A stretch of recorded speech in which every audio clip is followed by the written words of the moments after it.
कुछ है डिस्कशन में? निकाल लो फटाफट। हाँ, क्या बोल रहा है? ईएलपी निकाल ले मेरा भाई यार। ऐसी क्या बात कर दी तूने?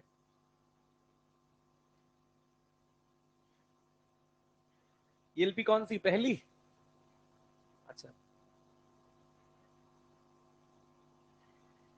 चल पूछ छठी ईएलपी में। नंबर 6। कौन सा बेटे? 6 के पहले है कोई? पहला ही? अरे वाह, पहले के पहले नहीं है ना। चलो क्वेश्चन नंबर 1, और ऐसे क्वेश्चंस ये सेम ऐसा ही कुछ मॉड्यूल में भी था ना एक। चलिए देख लीजिएगा एक बार को, यहाँ पर इसको सुनिएगा। इसमें क्या कहा गया है कि 2:3 के अनुपात में दो व्यक्तियों का वजन है, यानी M1/M2 जो दिया है, ये दिया है 2:3 यानी 2/3। और वो दो व्यक्ति,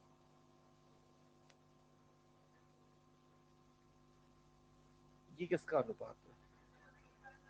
समय लिखा नहीं है इसमें। अच्छा, 2:3 के अनुपात वजन वाले दो व्यक्ति 5:9 के 5:9 के समय अनुपात में, ऐसा लिख लेना इसमें। तो यहाँ पर दोनों का जो समय का अनुपात लगा हुआ है वो 5:9 में लगा हुआ है, और एक सीढ़ी पर वो ऊपर इस प्रकार से दौड़ते हैं यहां से यहां। तो कुछ ऊंचाई वो दोनों चले होंगे समान। तो समान ऊंचाई, अब यहाँ पूछा गया है पहले और दूसरे की शक्ति का अनुपात। तो अगर अपन यहाँ पर शक्ति लिखते हैं तो क्या लिखेंगे? mgh/t या डेल्टा टी। तो पहले और दूसरे के लिए शक्ति का अनुपात P1/P2 क्या हो जाएगा? तो आप यहाँ पर m तो यहाँ पर ऊपर है, तो M1/M2 तो ये हो गया। और समय का जो अनुपात है वो व्युत्क्रमानुपाती है, तो ΔT2/ΔT1। और M1/N2 का अनुपात 2/3, और T2/T2 का अनुपात पलट देंगे तो 9/5। और यहां से ये 3 बार कट जाएगा तो 6/5 आ जाएगा। तो उसमें जो लिखा है ना ये 5:9 के समय के अनुपात में, ऐसा लिख लो। हाँ, इसके अलावा क्वेश्चन नंबर 5 तक कोई भी? क्वेश्चन 6 की बात कर लेते हैं। 1 किलो द्रव्यमान का एक कण 1 मीटर त्रिज्या के वृत्ताकार पथ में चलता है। समीकरण इस प्रकार से है कि v = 3t² के अनुसार इसकी गति समय के साथ, यानी इसका जो भी चाल है वो समय के साथ बदलती जा रही है। t सेकंड में है। t=1 पर कण पर कार्य करने वाले t=1 पर कण पर कार्य करने वाले बल द्वारा की गई शक्ति। देखो बेटा गौर से समझिएगा, जब यहाँ पर अपन वृत्ताकार पथ पर चलने की बात कर रहे हैं, तो वृत्ताकार पथ पर थोड़ा सा मैं यहाँ पर एक शब्द ये यूज करना चाहूंगा कि जब वृत्ताकार पथ पर हम घूम रहे हैं तो एक तो अपने को केंद्र की ओर बल चाहिए होता है ना बेटा, अभिकेंद्रीय, और एक स्पर्श रेखीय बल। अभिकेंद्रीय बल और विस्थापन, इसीलिए अभिकेंद्रीय बल द्वारा कोई कार्य सिर्फ और सिर्फ स्पर्श रेखीय बल द्वारा ही कोई कार्य होगा। समझ में आती है ये वाली बात? इसीलिए जब यहाँ पर शक्ति की बात की गई है तो क्या, तो T=1 पर कण पर कार्य करने वाले बल द्वारा दी गई शक्ति है। तो अब यहाँ पर इस बल द्वारा जो स्पर्श रेखीय दिशा में यहाँ पर चल रहा है, उसके द्वारा जो शक्ति है वो अपने को बतानी है। E बराबर यानी तात्क्षणिक, कौन सा फॉर्मूला लगेंगे? स्पर्श रेखीय बल जिस दिशा में है उसका वेग भी उसी दिशा में है, इसीलिए Fv, सिर्फ और सिर्फ Fv। हाँ के ना? F कैसा निकलेगा? तो आप यहाँ पर गौर से देखो, V कितना दिया हुआ है बेटे, तो त्वरण A कितना हो जाएगा? अगर इसको मैं द्रव्यमान से गुणा कर लूंगा तो बल भी कितना हो जाएगा? 60 न्यूटन। और यहाँ पर वेग कितना है? 3t। तो पावर क्या हो जाएगा 60 इंटू 3t 18t³ आया ना। टी बराबर 1 रख दो, 18 वॉट आ जाना चाहिए। इसके अलावा और कुछ दिया था इसमें, 7वां दिया था नहीं ना, 8वां हो जाएगा। चलो नहीं हुआ, 8वां नहीं हुआ, कौन है? 8वें में बोला है टरबाइन की ब्लेड पर एक निश्चित झरने से 50 किलोग्राम प्रति सेकंड की दर से पानी गिर रहा है। झरने की ऊंचाई 50 मीटर है। तो टरबाइन को स्थानांतरित शक्ति, तो शक्ति कितना लिख देंगे बेटा, कार्य अपॉन इस m बटे टी का मान कितना दिया हुआ है 50 किलोग्राम प्रति सेकंड इंटू जी इंटू एच 50, है ना। चलिए आगे बढ़ते हैं, मॉड्यूल निकाल लो तुरंत।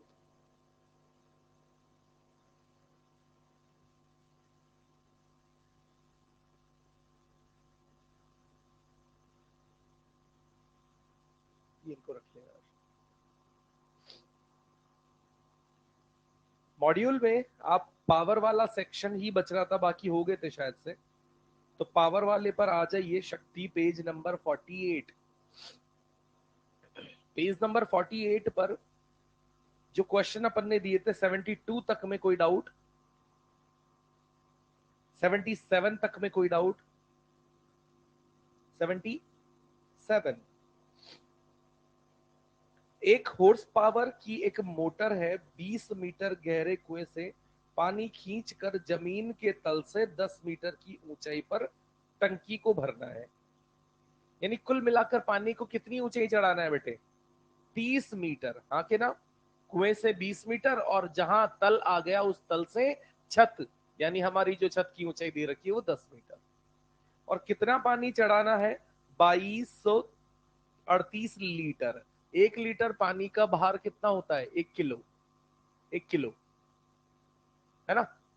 तो यहां पर हम बात कर लेंगे 2238 लीटर यानी 2238 केजी हो गया है। और खाली टंकी को भरने के लिए समय कितना लगेगा। तो आप यहां पर क्या बात करते हैं बेटे, शक्ति P बराबर W बटे टी होता है ना। हमें क्या ज्ञात करना है, समय, कि कितना समय लगेगा। तो W बटे P, और P कितना दिया हुआ है, 1 हॉर्स पावर यानी 746 वॉट। और कुल कार्य कितना करना है, M, M कितना है 2238, 38 है 36, 38, M G 10 और H 30। और मुझे जहां तक लग रहा है ये 3 बार कटेगा पूरा पूरा, 900 सेकेंड। चाहे तो आप मिनट में या घंटे में कन्वर्ट कर सकते हैं, है ना।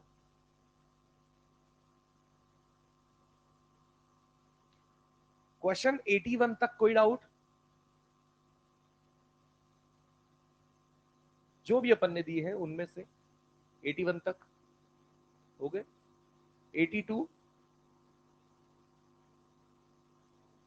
83 नहीं दिया बेटा, अब याद करेंगे ना।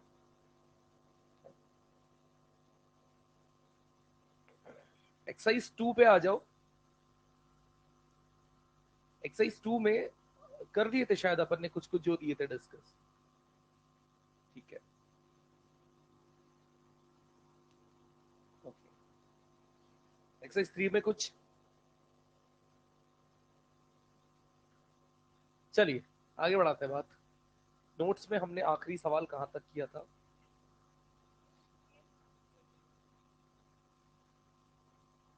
चलिए मैं फिर से समझाता हूं। जो बिल्कुल एंड में हमारा काम चल रहा था उसके इंपॉर्टेंट पॉइंट्स क्या क्या रहे थे। हमने कहा था कि जब जैसे पाइप नुमा इस प्रकार की आकृतियां सवाल अपने को जब बनाए जाएंगे और हमें सीधा सीधा वहां पर उसका अनुप्रस्थ काट क्षेत्रफल और उस पाइप से किस किस वेग से पानी निकल रहा है, इसको अपन ने न्यूटन्स लॉ में भी पढ़ा था। और हमने इसको क्या पढ़ा था, परिवर्ती द्रव्यमान वाले निकाय। और हमने स्पेसिफिकली 2 या 3 जगहों पर बात की थी परिवर्ती द्रव्यमान के लिए, कि पाइप पाइप से जब पानी आगे निकलता है तो पानी पर बल लगाया जाता है पाइप द्वारा आगे, और पानी द्वारा पाइप पर, बिल्कुल ऐसे ही रॉकेट से जब गैसेस निकाली जाती है तेज गति से, तो गैसों पर रॉकेट द्वारा बल लगता है नीचे, और गैसों द्वारा, उन निष्कासित गैसों द्वारा रॉकेट की बॉडी पर बल लगता है ऊपर। गुब्बारे में जब हम हवा भरकर उसे छोड़ने के लिए कुछ ऐसे छोड़ देते हैं तो उस गैसों पर बाहर बल लगता है, गुब्बारा भागता है आगे। बिल्कुल वैसे ही कन्वेयर बेल्ट में भी हम परिवर्ती द्रव्यमान की बात करते हैं कि एक बेल्ट है, और एक कन्वेयर बेल्ट पर आप उसे मोटर लगाकर नियत चाल v से चलाते रहना चाहते हैं, पर आप उस पर लगातार कोई द्रव्यमान गिराते जा रहे हैं, और जब द्रव्यमान गिराते जा रहे हैं तो उस मोटर जो उस कन्वेयर बेल्ट को, चलित पट्टे को घुमाने के लिए जो मोटर लगी हुई है, उसे बल लगाना पड़ेगा कि नहीं? कितना? v dm बाय dt, यानी जितने वेग से लगातार चलाना है, एक तो वो वेग, और जितने दर से द्रव्यमान आप उस पर लगातार गिराते जा रहे हो वो dm बाई dt, और उन दोनों का गुणन आपको कम से कम उस मोटर पर बल लगाते रहना पड़ेगा नियत चाल से चलते रहने के लिए। ठीक है मैटर? चलिए, इसके बाद जो हमने डिस्कशन चल रहा था, मैं वापस उस पर ले आता हूं आपको, कि ये हमारा पाइप कुछ इस प्रकार से था। इस पाइप से हमने कहा था कि यहाँ पीछे कोई पानी की मोटर अपन ने लगा रखी है, उस मोटर को चलाया, इस पाइप में पानी यहाँ पर फिलहाल v वेग से निकलता है। ए अनुप्रस्थ काट क्षेत्रफल लिख लिया था, रॉ घनत्व लिख लिया था, और हमने कहा था कि जो द्रव्यमान प्रवाह की दर है वो किसके बराबर है? रो ए बी। न्यूटन के द्वितीय नियम के अनुसार परिवर्ती द्रव्यमान में बल कितना लगता है, और यहां dm by D t rho A v है, तो बल कितना हो जाएगा? और फिलहाल हमारा जो कॉन्सेप्ट पावर जिसको एफ वी से हम लिखते हैं वो क्या हो गया? रो ए बी क्यू। ठीक है, इसके बाद हमने कुछ ऐसी बात की होगी या नहीं की, तो बात में शुरू करता हूं, गौर से देखना बेटा। मैं ये कहना चाह रहा हूं कि मुझे ये कह दिया गया है, मुझसे कहा कि एक इस प्रकार से पाइप है, पीछे कोई मोटर या नल लगा रखा है, नल होता है, नल खोल देते हैं अपन। अब उस पाइप से कुछ पानी बहता हुआ आ रहा है, और वो पाइप से हम एक बाल्टी को भरते हैं 1 मिनट में। 1 मिनट में कोई बाल्टी भर दे रहा है, वो पानी पाइप से आ रहा है जो। अब मैंने कहा कि नहीं यार, मुझे चाहिए कि ये ही सेम पाइप, यही सारा का सारा सिस्टम मुझे उसी 1 मिनट में 2 बाल्टी पानी दे दे। अब बताओ, उसके लिए आपको क्या करना पड़ेगा कि आपको वहां पर उसी समय में, उतनी ही देर में, उसी पाइप को इस्तेमाल करते हुए 2 गुना पानी कैसे मिल सकता है? हाँ बेटा, रॉ बढ़ा सकता हूं, पाइप सेम रखने को बोल दिया है मैंने, यानी कुल मिलाकर क्या होगा? वेग को मैंने कहा 2 बाल्टी पानी चाहिए, तो अभी वेग क्या करना पड़ेगा? 2 गुना। और कोई यहां से राशि नहीं बदली जा सकती, मुझे वही डीएम बाई डी टी, यानी अब 2 गुना पानी का द्रव्यमान उसी समय में चाहिए, यानी डीएम बाई डी टी मुझे डबल चाहिए, हाँ के ना? और अगर DM by D T double चाहिए तो मुझे समझ आता है इस लिखे गए संबंध से कि मुझे उस पानी का वेग 2 गुना। आप जानते हैं जब नल को अपन कम खोलते हैं और नल को ज्यादा खोलते हैं तो क्या अंतर होता है? जब कम खोलते हैं ना तो पानी का प्रवाह का वेग कम निकलता है, और जब अपन नल ज्यादा खोल देते तो पानी प्रवाह दर तेज कर देता है। और जितनी, क्योंकि नल का क्रॉस सेक्शन तो वही रहेगा ना बेटा, पानी आ रहा है या तो पानी का घनत्व भी वही रहेगा। कुल मिलाकर अगर अपन कम टाइम में ज्यादा पानी वहां से प्राप्त करना चाहते तो अपने को वेग बढ़ाना पड़ेगा इस संबंध के अनुसार। ठीक है बेटा? अब हमने ये समझ लिया कि मैंने कहा कि यार मुझे उतने ही देर में क्या करना है? 2 बाल्टी पानी चाहिए, हाँ कि ना?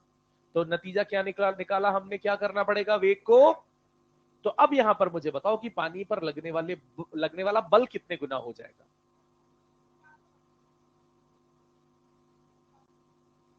बोलो मालिक, आप भी बोल दो। अच्छा, बोल रहे हो मास्क के अंदर से, बोल ही नहीं रहे हो? नहीं, पड़ जाता है बोलते तो मास्क थोड़ा सा हिल जाता है वो भाई। तो यहां पर मैंने कहा कि बल कितने गुना हो जाएगा, तो आपका सीधा सीधा ध्यान किस पॉइंट पर रहेगा, वी पर। और यहां वी का क्या है, अगर वी 2 गुना होता है तो बल शक्ति 8 गुना, यानी जो मोटर हम इस्तेमाल कर रहे हैं उसकी शक्ति 8 गुना हो जानी चाहिए। ठीक है, तो यही सवाल यहां पर जनरलाइज हम सीखेंगे। जनरलाइज हमसे बात की जाएगी कि अगर मैं उस किसी सेम पाइप से वही सामान्य सिस्टम हम जो इस्तेमाल कर रहे हैं उससे n गुना पानी प्राप्त करना चाहता हूं किसी समान समय में, तो मुझे वेग कितने गुना करना पड़ेगा, बोलो। कुछ तो भंडी बैठे रहते हैं फिर सुबह। अब 2 बार तीसरी बार समझा रहा हूं, उसमें भी फिर जवाब नहीं दे पा रहे, तो फिर आप मूर्ख हो बेटे। अगर मुझे वहीं से n गुना ज्यादा पानी चाहिए तो वेग कितने गुना करना पड़ेगा, n गुना, और बल कितना हो जाएगा, n स्क्वायर गुना, शक्ति कितनी हो जाएगी, n क्यूब गुना। ठीक है बात, ओके। बिल्कुल सवाल ऐसे कैसे आपसे आपसे पूछे जाएंगे, आपको सेम टर्म में जवाब देना है। ये आपने लिखा होगा, मैं सवाल के तौर पर लिखवा देता हूं, आप लिखेंगे।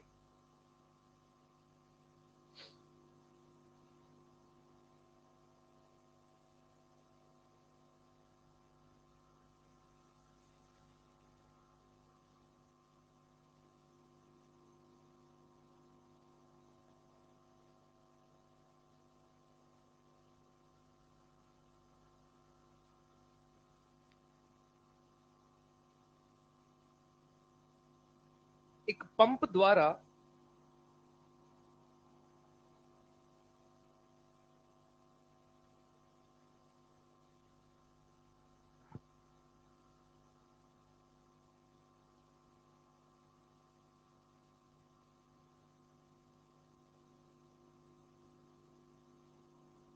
किसी निश्चित दर से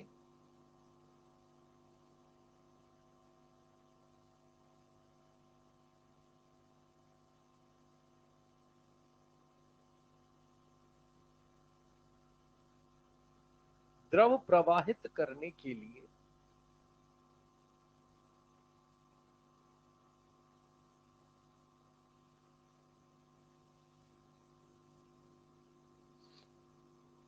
एक पाइप जोड़ा जाता है।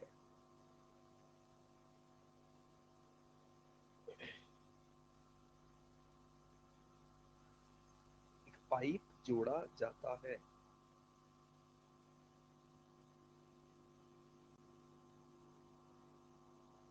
उसी समान पाइप से उसी समान पाइप से n गुना पानी, n गुना द्रव प्राप्त करने के लिए, उसी समान पाइप से n गुना द्रव प्राप्त करने के लिए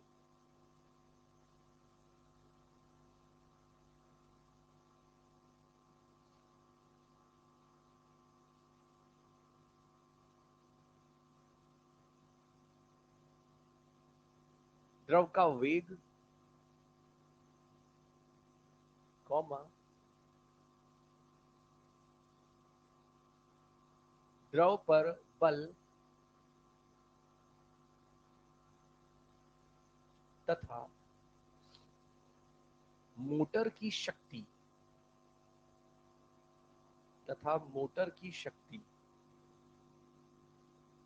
को कितने गुना बढ़ाया जाएगा।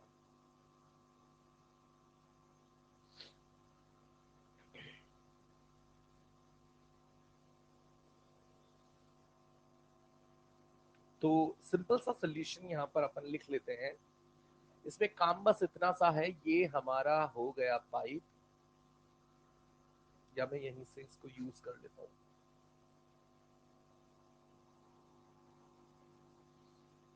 ये हमारा हो गया पाइप, यहाँ पर ये dm/dt हमारा हो गया, ये यहाँ पर बल हमारा हो गया, ये शक्ति हमारी हो गई।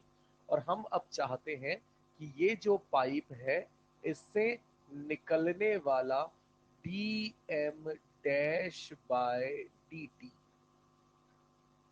जिसको अगर मैं नया वेग v डैश मान लेता हूं तो क्या हो जाएगा, रो ए v डैश। और क्वेश्चन कहना चाहता है कि आप नया वाला द्रव्यमान प्रवाह का दर उस पुराने वाले द्रव्यमान प्रवाह की दर से कितने गुना करें, n गुना कर दें। ऐसा करने पर ये क्या हो जाएगा, rho A V dash N गुना किसका, रॉ ए वी का, रॉ ए सेम रहा तो वी डैश बराबर एन। एक तो पहला जवाब ये आ गया। दूसरा, जब बल की बात करेंगे तो यहां पर लगाए जाने वाला बल मैंने मान लिया एफ डैश, और एफ डैश क्या हो जाएगा बेटे, रॉ ए वी डैश का, और वी डैश कितना है, तो यहाँ एन स्क्वायर वी स्क्वायर हो जाएगा, उसमें से मैं एन स्क्वायर को बाहर लिख लेता हूं और बचे हुए रॉ ए वी स्क्वायर को क्या लिख दूं, एफ। तो एफ डैश यहां से एन स्क्वायर एफ हो गया, सीधा लिख दूं पी डैश बराबर एन क्यूब। ये दोनों ऐसा कैसा ही सोल्यूशन नोट कर लो।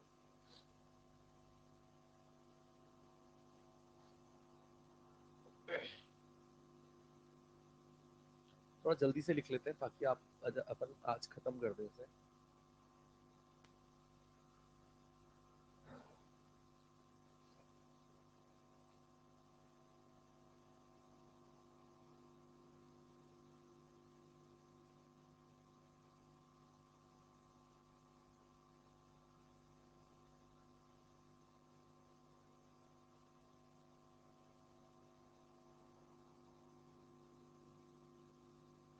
ये जो दक्षता के जो भी अपन ने सवाल किए, तीन चार जो भी जितने भी और मॉड्यूल में मिला के, इनको थोड़ा सा ध्यान से कर लेना बेटा।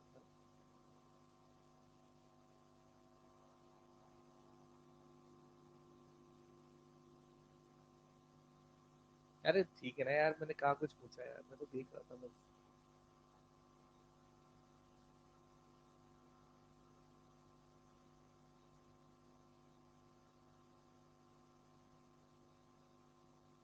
वैसे भी आना और जाना तो ऊपर वाले की इच्छा पे।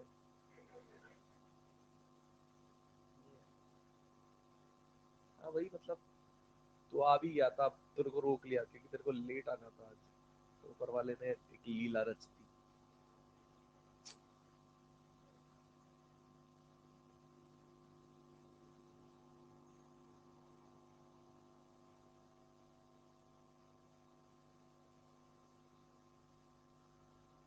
तैयार है ना जवाब देने के लिए, है ना। ये भी ऊपर वाले की लीला है बेटा, तेरी क्लास में बेइज्जती हो वो भी फिर ऊपर वाले की लीला है, इसमें हमारा कोई रोल नहीं है ना। चलो सवाल लिख लेते हैं फिर। कर लिया नोट, बहुत बढ़िया, सवाल लिखो।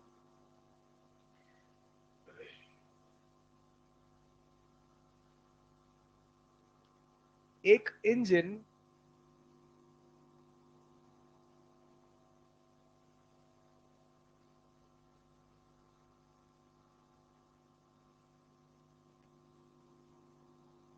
ए अनुप्रस्थ काट क्षेत्रफल के पाइप द्वारा,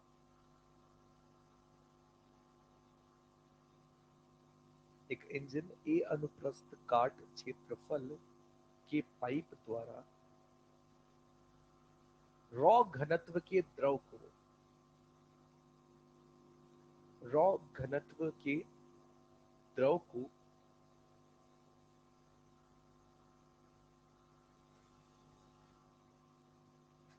वी वेग से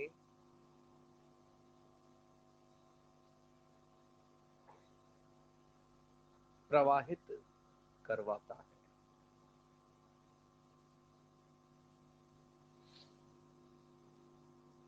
तो ज्ञात कीजिए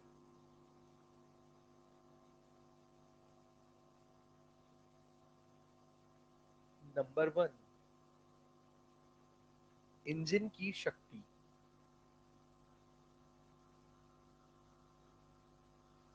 नंबर टू,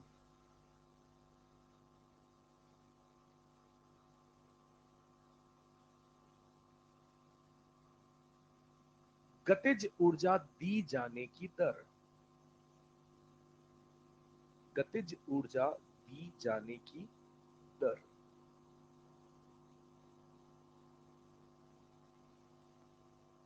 और इस क्वेश्चन पे स्टार लगा लेना, क्वेश्चन में कुछ विशेष बात नहीं है।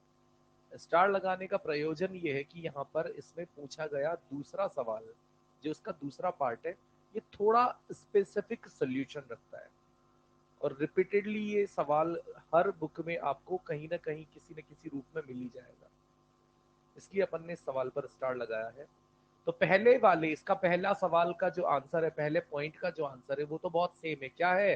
रो ए वी क्यूब, जो हम ऑलरेडी पढ़ चुके हैं, तो वहां तो तुरंत लिख ले रो ए वी क्यूब। और इसके दूसरे वाले को आप एक बार सोचकर जवाब देने की कोशिश करें।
बोलिए।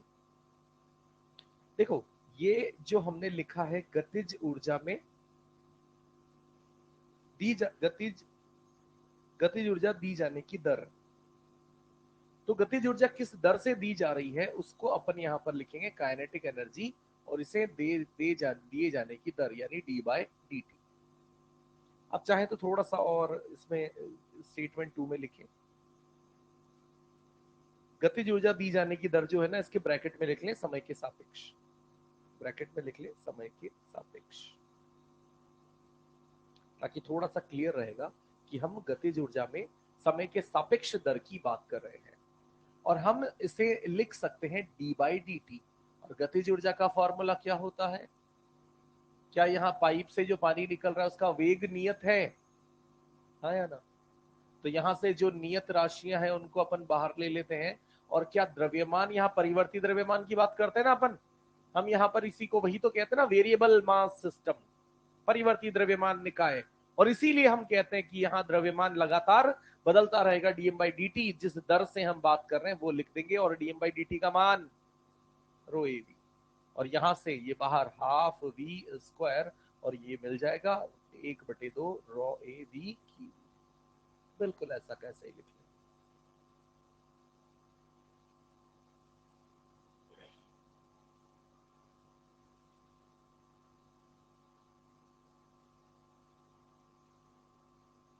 तुरंत आगे बढ़ जाए।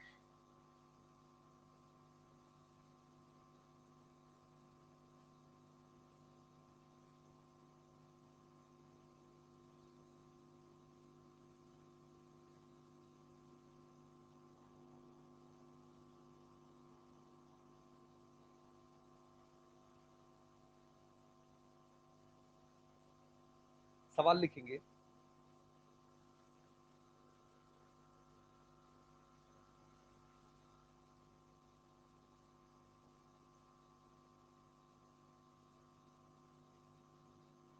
नहीं, ऐसा नहीं है, ये एफिशिएंसी का मामला नहीं है।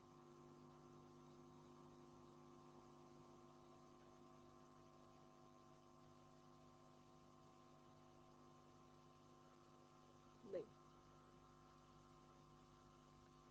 एक्चुअली वहां पर प्रोसेस ऐसा होगा ना कि यार पानी कहीं पे भरा हुआ है, फिर उसका वेग बढ़ेगा, फिर वो वेग, नहीं वेग जीरो से तो शुरू होगा ना, जहां पर पानी भरा हुआ है वहां से वेग तो जीरो से शुरू होगा ना। उस वेग को, उस पानी को फिर वी चाल से चलाना है कहीं पर, तो उस बीच में तो यहाँ से इफिशियंसी का कोई रिलेशन है ही नहीं। आप इसको डायरेक्टली इफिशियंसी से रिलेट मत करो। मतलब मुद्दा हाँ ये है कि जो पावर खर्च की जा रही है वो गई कहाँ पे,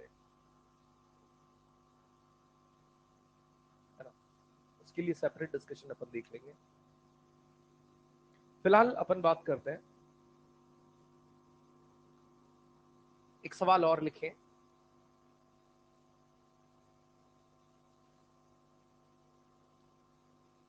एक इंजन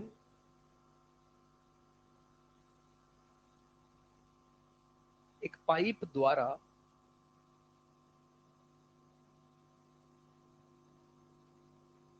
5 मीटर प्रति सेकंड के वेग से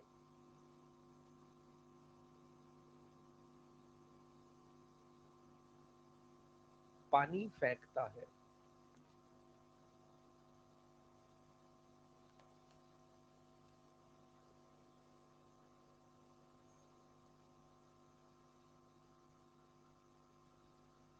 पानी के एकांक लंबाई का द्रव्यमान, पानी के एकांक लंबाई का द्रव्यमान 200 किलो है।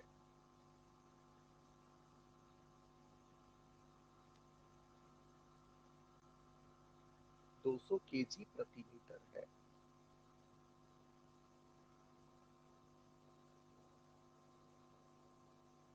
तो इंजन की शक्ति ज्ञात करें।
बताएं। तो सिंपल काम यहां पर क्या हो जाएगा कि हमें पता है कि शक्ति P बराबर एफ वी से हम लिख सकते हैं और रॉ ए वी क्यूब से हम लिख सकते हैं। एक तो ये चीज हो गई। हमें यहाँ पर क्या दिया हुआ है, या फिर हम ये भी जानते हैं कि इसे P बराबर क्या लिख सकते हैं, v square d M by D t. यहाँ पर अपने को क्या दिया हुआ है, d M by d x. तो सबसे पहला एक तो उपाय हम क्या कर सकते हैं, यहाँ पर dx से ऊपर नीचे मल्टीप्लाई और डिवाइड कर लेंगे, और ये dm बाई dx क्या हो जाएगा 200, और dx बाई dt क्या हो जाएगा v क्यूब, सॉरी ये v हो जाएगा हाँ कि ना। तो ये हो जाएगा v cube dm by dx। अरे dx बाई dt क्या हो जाएगा भाई, वेग हो जाएगा, और वेग स्क्वायर और एक और वेग मिलके v क्यूब, और v क्यूब कितना हो जाएगा यहाँ से 125, और dm बाई dx 200। तो कितना हो जाएगा 250 और 2 जीरो यानी 25,000 वॉट। और कोई दूसरा तरीका जो किसी ने अपनाया हो। हाँ, एकांक लंबाई का द्रव्यमान दिया है तो वेग से गुणा कर दें, यानी यहां से d M by d x जो है उसे वेग से गुणा करेंगे, क्या आ जाएगा ये, उससे D M by D T आ जाएगा। अरे हाँ, तूने क्या किया ये बताते प्रभु, भूल गया। D M by d x को किससे गुणा कर दिया बेटे, वेग से, और वेग खुद क्या होता है D x by D T. तो dx से dx कट जाएगा तो dm बाई dt बचेगा, और dm बाई dx और इस दोनों को गुणा कर लो तो कितना आ जाएगा 1000। और हम जानते हैं शक्ति को यहां से क्या लिखा जा सकता है, P बराबर v square into d m by d t, और वी स्क्वायर कितना 25 इंटू 1000, यहां से भी आ जाएगा। और कोई, हाँ इसका,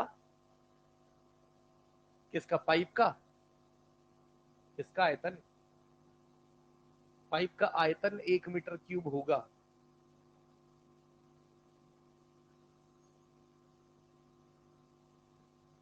ये जरूर बोल सकता है कि पाइप का प्रति सेकंड आयतन, प्रति सेकंड वो आ गया ना यहीं से,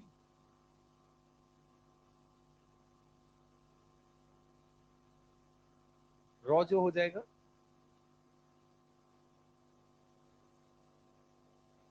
हाँ ठीक है, फिर एरिया 1 होगा। कौन से स्कूल में गया था, कुछ हर चीज मान ली भाई ने, रॉ मान लिया, ये मान लिया, कुछ एक चीज तो फिक्स कर ले। नहीं, अच्छा एकांक लंबाई का मतलब एरिया 1 होता है क्या,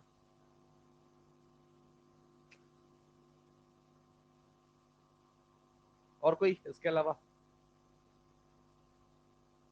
ज्यादा ज्यादा ये कर सकते हैं, पावर बराबर रॉ ए वी क्यूब होता है, और रॉ को अपन यहां पर क्या लिख सकते हैं, द्रव्यमान बटे आयतन, और आयतन को क्या लिख सकते हैं, क्रॉस सेक्शन एरिया गुणा लंबाई इंटू ए वी क्यूब, ए से ए कैंसल, और एम बटे एल यानी द्रव्यमान बटे लंबाई, यही मान कितना है 200 गुणा वी का क्यूब 125, यहां से भी कितना आ जाएगा सेम 25,000। कर लेना, कैसे भी कर लेना, हाँ ऐसे ही है तो बोलता ना फिर।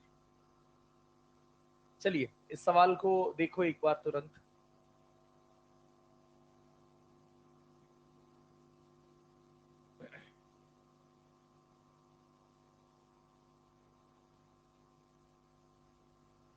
अरे पर क्या किया है, सही किया है गलत किया है, बताएगा तो सही ना गधे, अजीब आदमी है यार ये।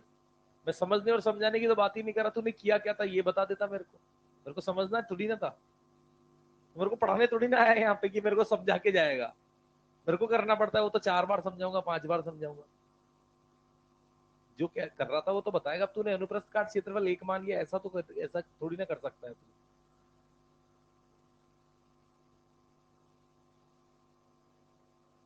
और माना है तो लॉजिक बता दे कि इसलिए माना है।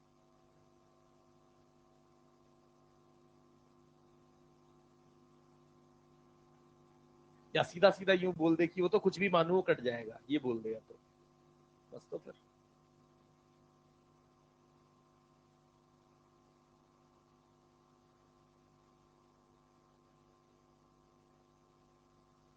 देखो बेटा, इस सवाल पर ध्यान दो। उधर वाला लिख लिया सबने? कोई भी एक तरीका लिख लेना, कोई दिक्कत नहीं है।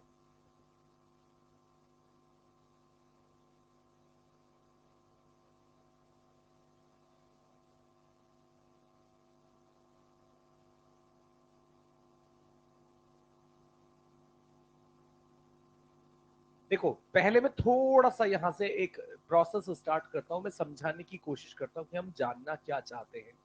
उसके बाद बाकी आप अपने आप थोड़ा थोड़ा थोड़ा प्रोसेस खुद से करिएगा।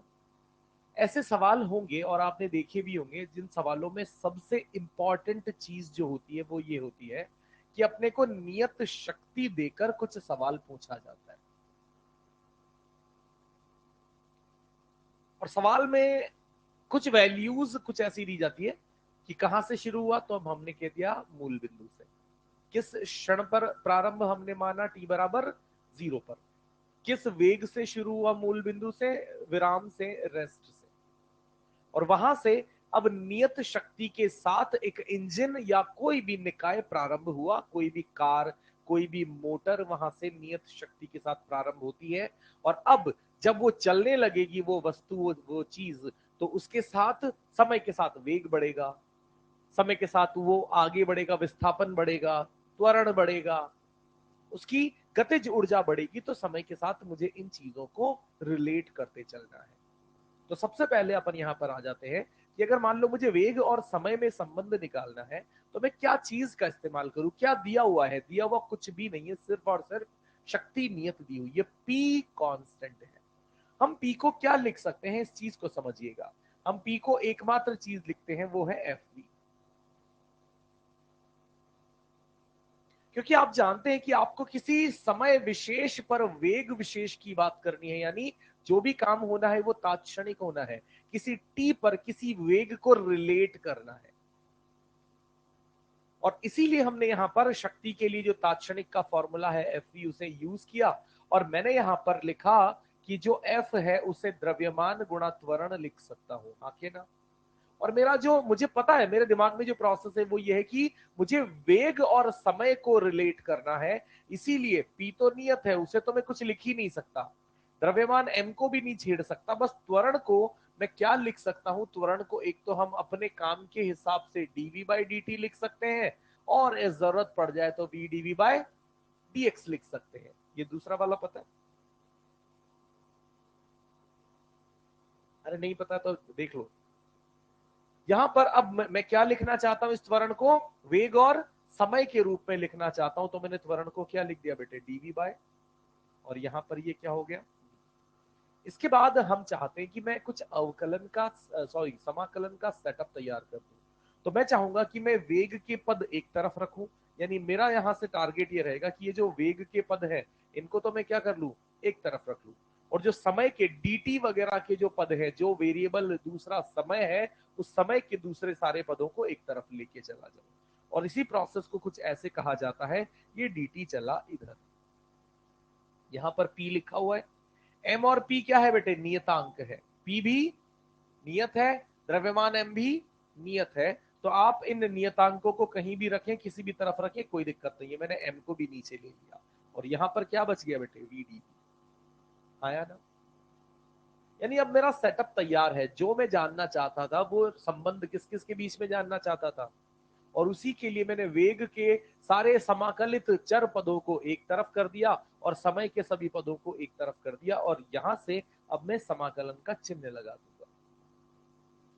अब समाकलन का चिन्ह जैसे ही लगता है, हमारे दिमाग में एक सवाल उत्पन्न होता है, सीमा, लिमिट क्या रखी जाएगी? और उस लिमिट के लिए प्रारंभिक लिमिट वहां सवाल में दी हुई है कि जहां से हम चलना प्रारंभ कर रहे हैं टी बराबर 0 से, वहां पर वेग कितना है? 0। और किसी समय टी पर वेग यहां से v हम जानना चाहते हैं। है ना? इसे आगे सॉल्व करें।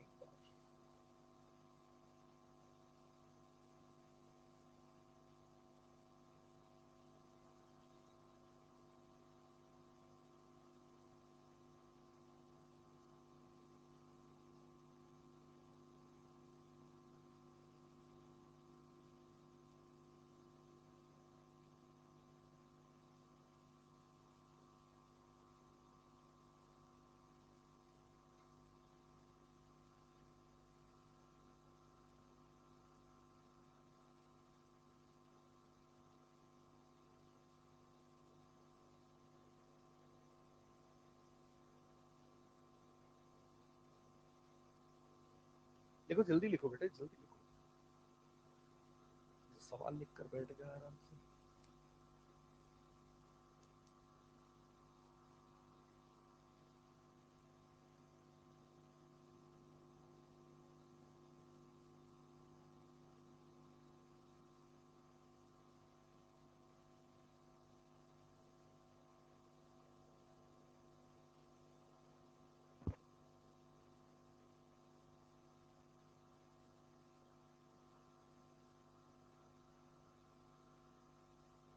तो यहां से हम क्या लिख सकते हैं, पी बाई एम को तो नियतांक है तो बाहर ले लू, और समाकलन में कौन बचेगा, dt का समाकलन, उच्च सीमा निम्न सीमा 0। दूसरी तरफ क्या है, सिर्फ v का समाकलन, वी स्क्वायर बाई टू में उच्च सीमा, वी स्क्वायर बाई टू निम्न सीमा 0। तो यहां से आ जाएगा वी स्क्वायर बराबर 2p by m into T, हाँ के ना, और v बराबर यहां से हो जाएगा under root 2p by m into t की घात 1/2। ये हमारा पहला जवाब।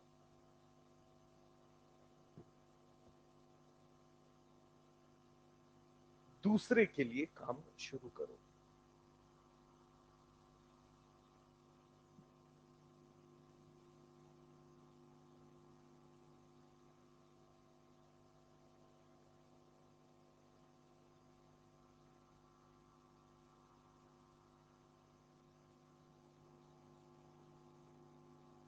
हाँ,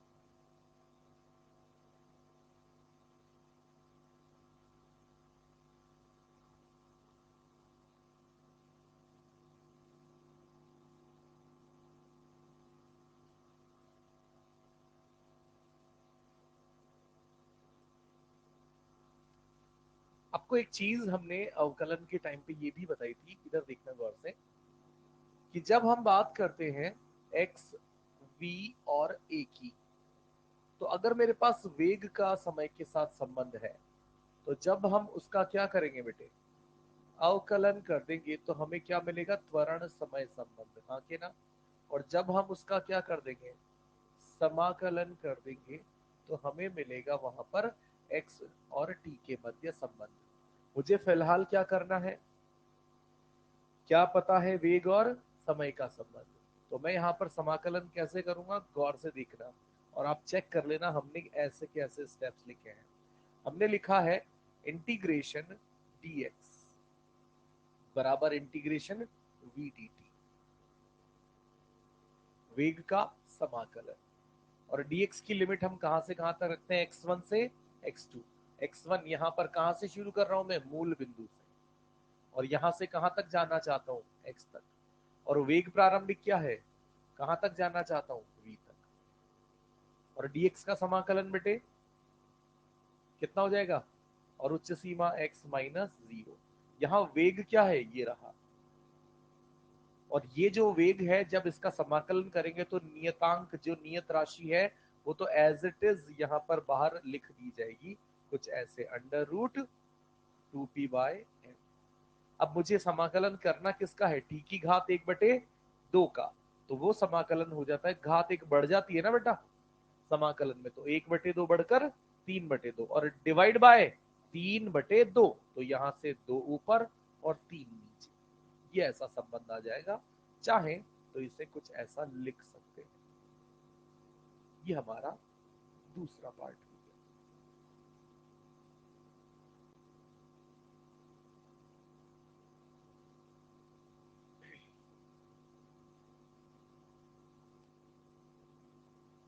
तीसरे वाले पार्ट के लिए सीधा सीधा किसका, इस वेग का, हाँ के ना, तो a बराबर dv बाय dt, और यहां से ए, इसका जो नियत राशि है वो तो सेम टू सेम वैसे ही रख दी जाएगी, और टी की घात 1/2 का अवकलन घात आगे आ जाती है ना बेटा, तो 1/2 आगे आ जाएगा, और टी की घात कितनी बच जाएगी, -1/2। ये अपना तीसरा संबंध हो गया।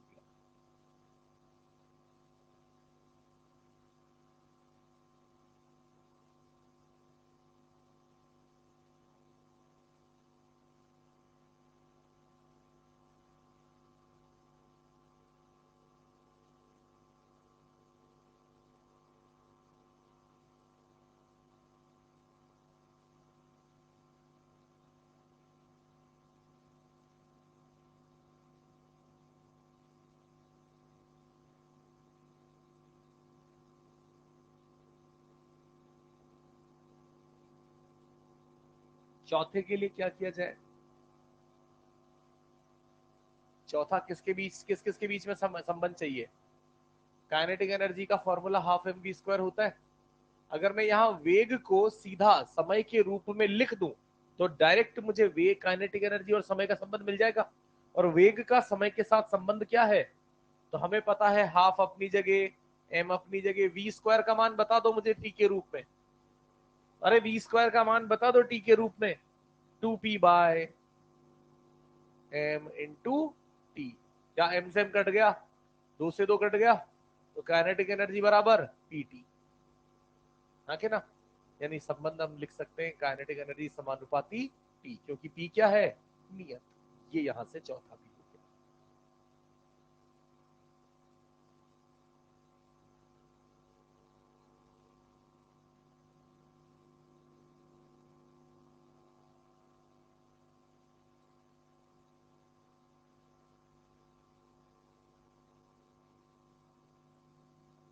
बता, कुछ उलझे हो कहीं पे तो,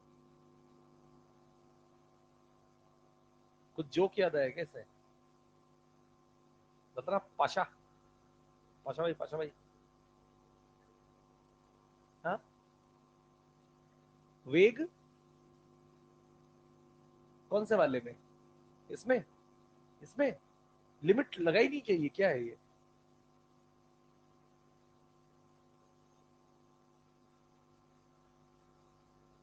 अच्छा अरे लिमिट लगाते हैं ना, तो कहाँ भाग गया, ये लिमिट यहाँ लगा रखी है, वेग को क्या रख दिया, ये रख दिया, और मैंने हाँ यहाँ वेग की लिमिट गलत लगा दी, ये टी आएगा, एक्सटी सेकंड वाला है ना, हाँ एक्सटी, ठीक है।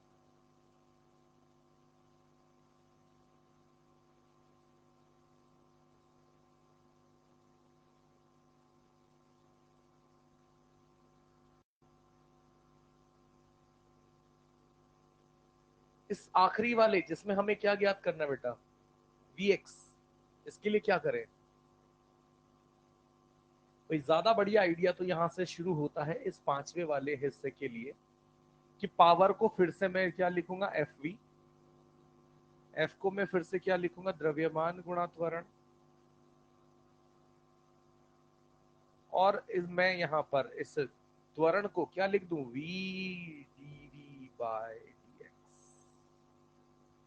फिर मैं वापस से ये वेग के पदों को एक तरफ और dx को एक तरफ, तो p dx तो मैं ले गया एक तरफ, नीचे m आ गया, और यहाँ पर ये हो गया v² dv, और मैं यहाँ पर समाकलन कर दूं, तो मूल बिंदु पर वेग 0 और किसी पोजीशन x पर वेग v, p/m कांस्टेंट रह जाएगा, और dx का समाकलन x उच्च सीमा माइनस, और v² का अवकलन v³ t।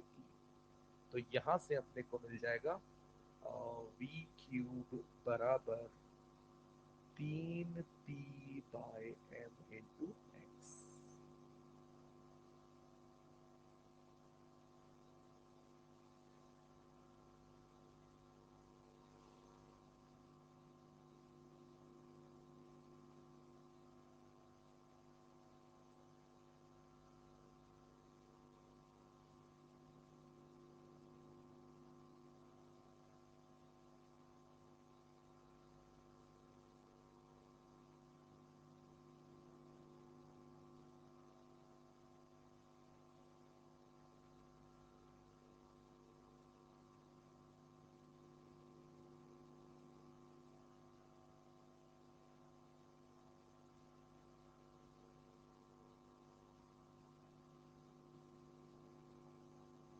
चले आगे।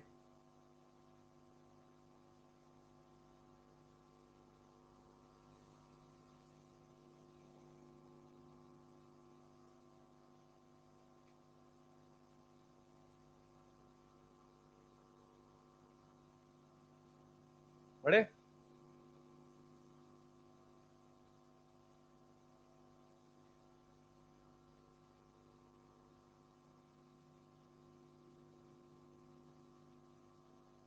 क्वेश्चन है,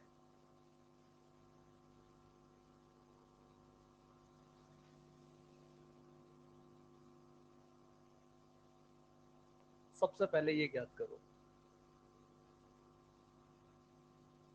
कि अभी शक्ति नियत नहीं है, ये शक्ति अपने को P बराबर 3t² कुछ करके दे दी और VT संबंध ज्ञात करना है। तो पिछले सवाल से क्या सीखा वो एक बार यहां पर आप अप्लाई करके देखो।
किसको किसके बराबर कुछ तो बोल रहा होगा।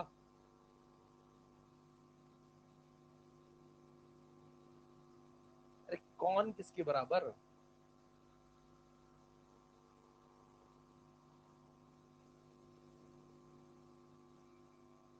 T³ हाँ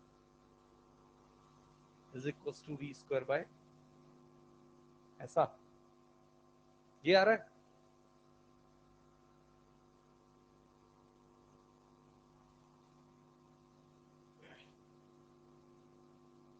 ये आ रहा है बेटा। क्या हम यहां पर करेंगे वही सेम काम जैसा पहले, P बराबर FV और FV को क्या लिख देंगे M और V को F को MA, A को dV/dt इंटू V। और P यहाँ पर क्या है 3t²। तो ये हो गया P का मान 3t², ये dt इधर लेके चला गया, M से मैंने यहाँ पर फ्री फोकट ऐसे डिवाइड कर दिया और ये V dV बना दिया और दोनों तरफ समाकलन कर दिया। सीमाएं वही सेम, t बराबर 0 पर वेग 0 और किसी समय t पर वेग v, और ये हो जाएगा 3/m तो नियतांक और t² का समाकलन t³/3 और यहाँ पर v का v²/2। अंतिम सीमा 0 है इसीलिए मैं बार बार ऐसा 0 करके लिख दे रहा हूँ। 3 से 3 काट के t³/m बराबर v²/2, यानी लिखा जा सकता है कि v बराबर 2/m का √t⁻³ शायद।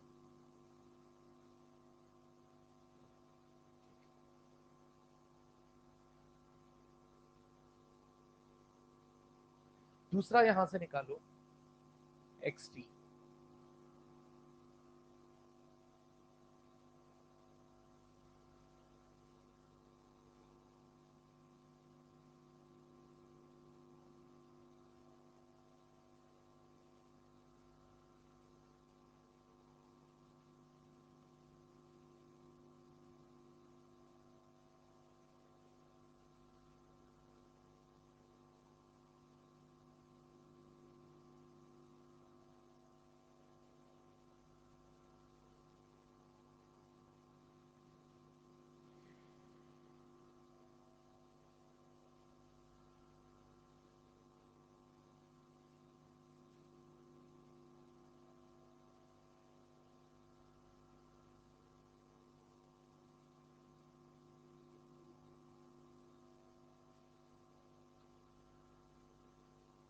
x के लिए क्या करना होता है, समाकलन किसका, वेग समय संबंध का।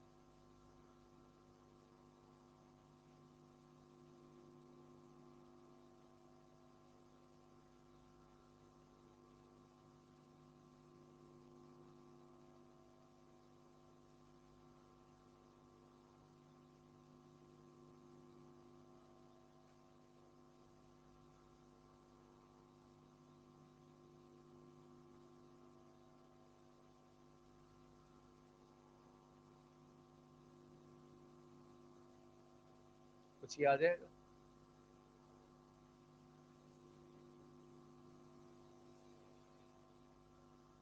ठीक, सिंपल, जो कांस्टेंट है कांस्टेंट, टी की घात 3/2 का समाकलन टी की घात, और नीचे 5/2 तो पलट के 2/5 बराबर है।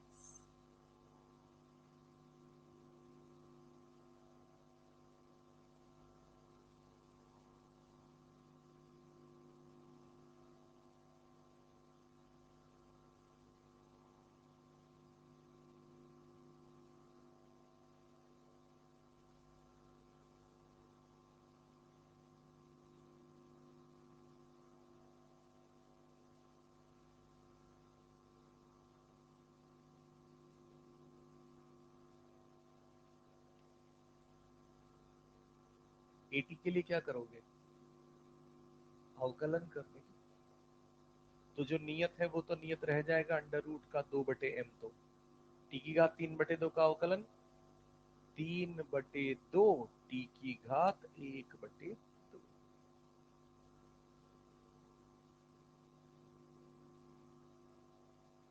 आखिरी, गतिज ऊर्जा और समय।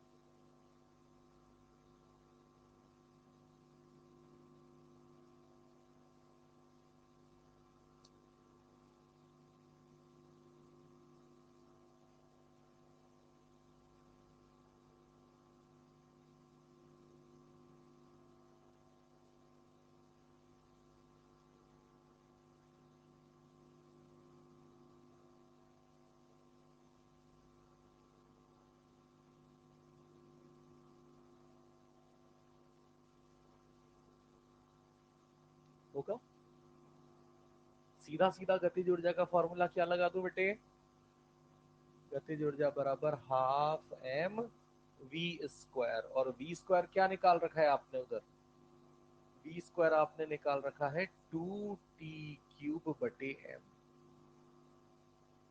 ये यहां से लिख दिया मैंने बेटा, v² बराबर 2t³/m, तो v² को पूरा ऐसा लिख दिया, m से m खा गया, तो काइनेटिक एनर्जी बराबर t³।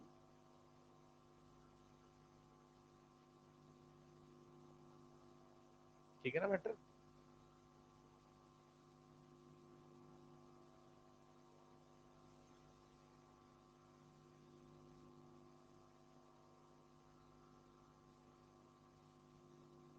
एक और देख लो ऐसा सवाल,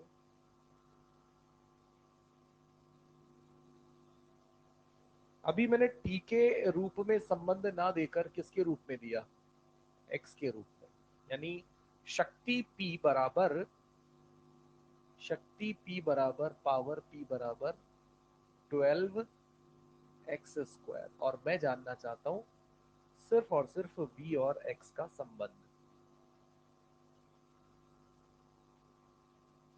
बैठ मत, सॉल्व कर।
कितना आया? कितना?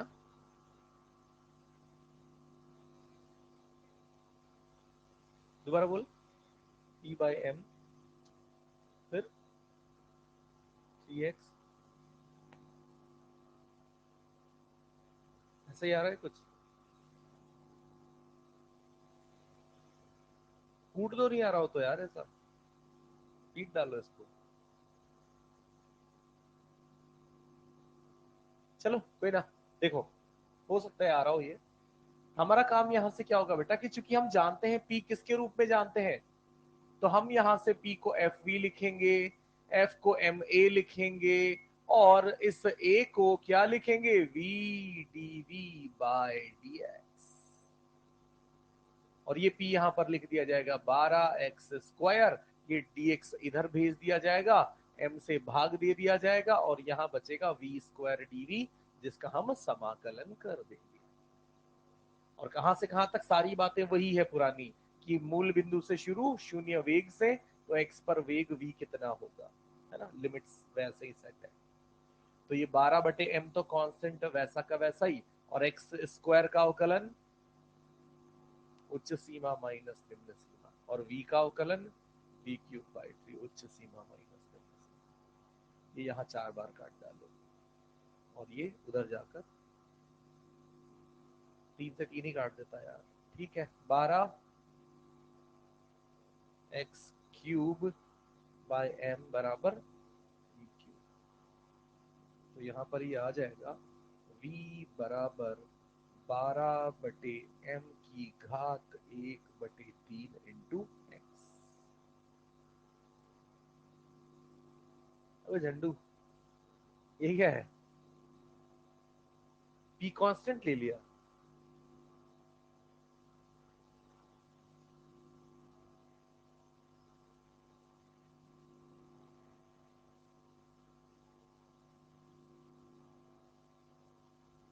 चलो बढ़िया बात, आगे बढ़े।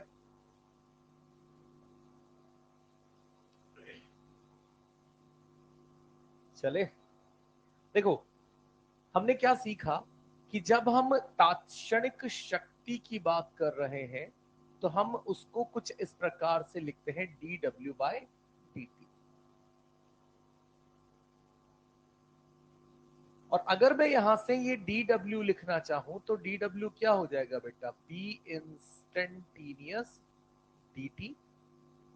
और अगर मैं कुल किया गया कार्य ज्ञात करना चाहूं, तो क्या लिख सकता हूं? Integration T D T. हाँ या ना? और अगर मुझे ग्राफ के तौर पर सवाल दिया गया है, जैसे ये शक्ति और समय के बीच में ग्राफ दिया हुआ है, तो मुझे क्या करना पड़ेगा? कार्य निकालने के लिए, मान लेता हूं T1 से T2 तक का कार्य निकालना है, तो क्या करना पड़ेगा बेटे? क्षेत्रफल ज्ञात करके मैं वापस यहाँ कार्य पता कर सकता हूं। मैं क्या लिख सकता हूं? W बराबर पी टी ग्राफ का क्षेत्रफल T1 से T2 तक।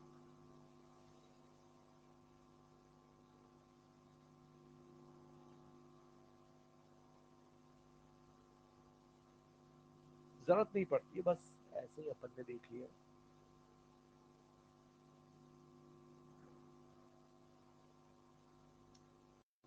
क्या कर रहे हो?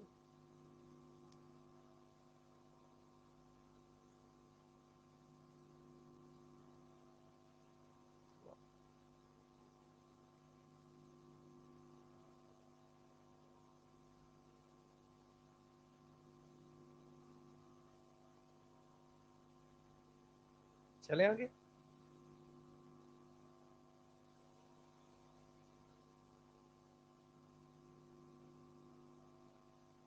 बड़े बेटा,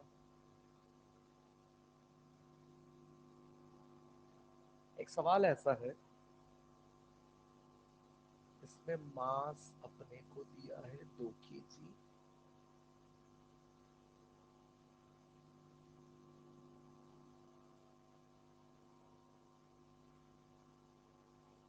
और ये अपने को वेग और समय के मध्य संबंध दे दिया, कुछ ऐसे। इस समय 2 सेकंड, यहाँ वेग 20 मीटर प्रति सेकंड। लिखिएगा,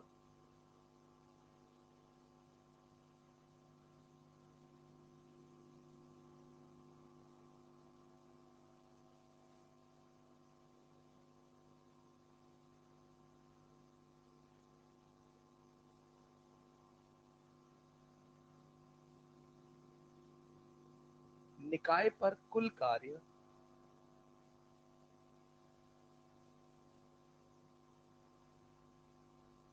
निकाय मत लिखो, वस्तु लिखो, क्योंकि अपन ने 2 केजी यूज किया।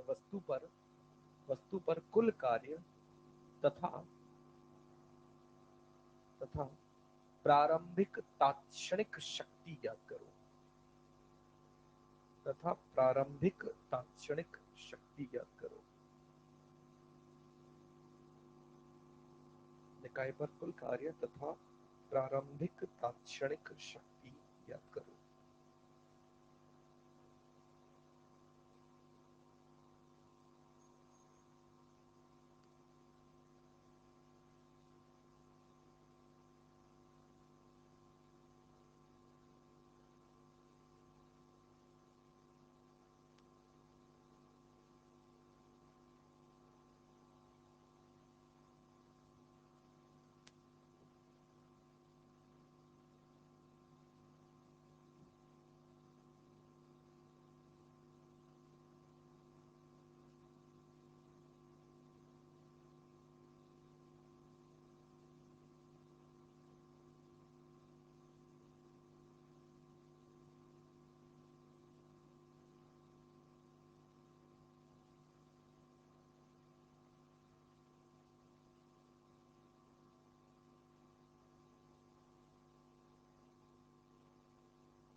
ये लिख लिया इधर ग्राफ ग्रुप का।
सबसे पहले तो आपको क्या ज्ञात करना है पता है?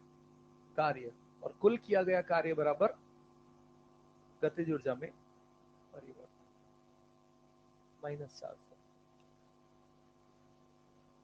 तो यहां पर अपने को क्या पता है कि W ऑल अगर मुझे निकालना है तो मैं गतिज ऊर्जा में परिवर्तन कुल निकाल सकता हूं ना बेटे। यहां पर तो हाफ m v फाइनल का स्क्वायर माइनस v इनिशियल का स्क्वायर। नहीं करना चाहिए क्या? हाँ के ना? कुल कार्य की जब भी बात हो जाए, आपको बलों का कोई मतलब कोई हाथ पैर ना दिए हो, तो एकमात्र उपाय यहाँ पर यह है कि देख लो वेग वगैरह कुछ दिए हुए हैं या नहीं। तो हमने वेग वेग का तो साक्षात ग्राफ दे रखा है, तो उसके हिसाब से उस वेग के ग्राफ से गतिज ऊर्जा में परिवर्तन निकाल लिया, कुल कार्य पता लग जाएंगे। ये कट जाएगा और कितना आ जाएगा?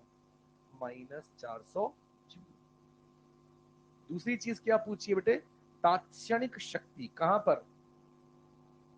किस जगह पे पूछिए तात्क्षणिक शक्ति? प्रारंभ में। प्रारंभ यानी यहां। तो तात्क्षणिक शक्ति को किस चीज से मतलब होता है बेटे?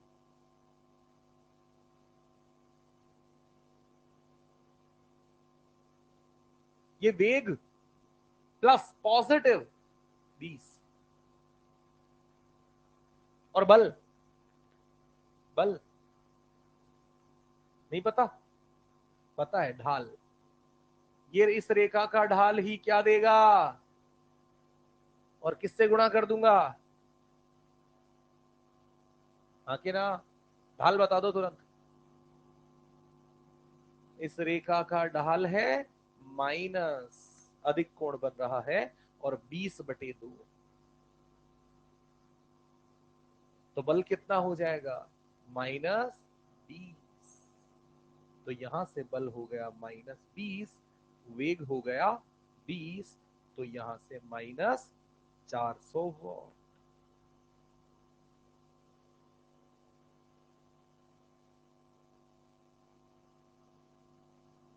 सिंपल है, पर चीजों को बेटे ऐसा कुछ है जो हमें नहीं पता हो, मुझे ये बता दो। फॉर्मूला, ढाल, ये सब चीजें हम जानते हैं, पर चीजों को समय पे उपयोग करने के लिए एक सबसे बड़ी चीज की जरूरत है, जो सबसे छोटी होती है।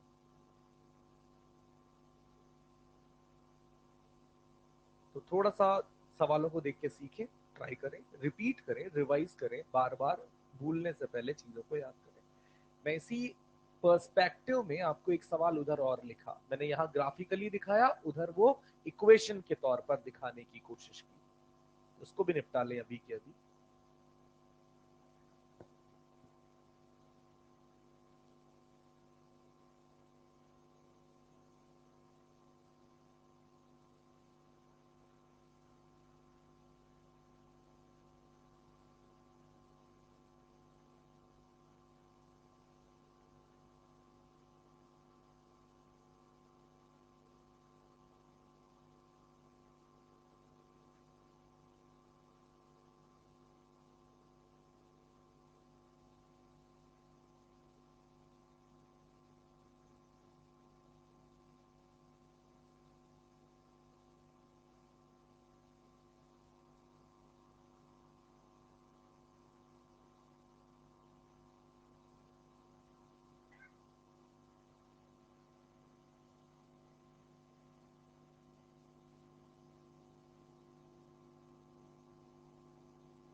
औसत शक्ति ज्ञात करनी है, तो आपका काम क्या होगा बेटे?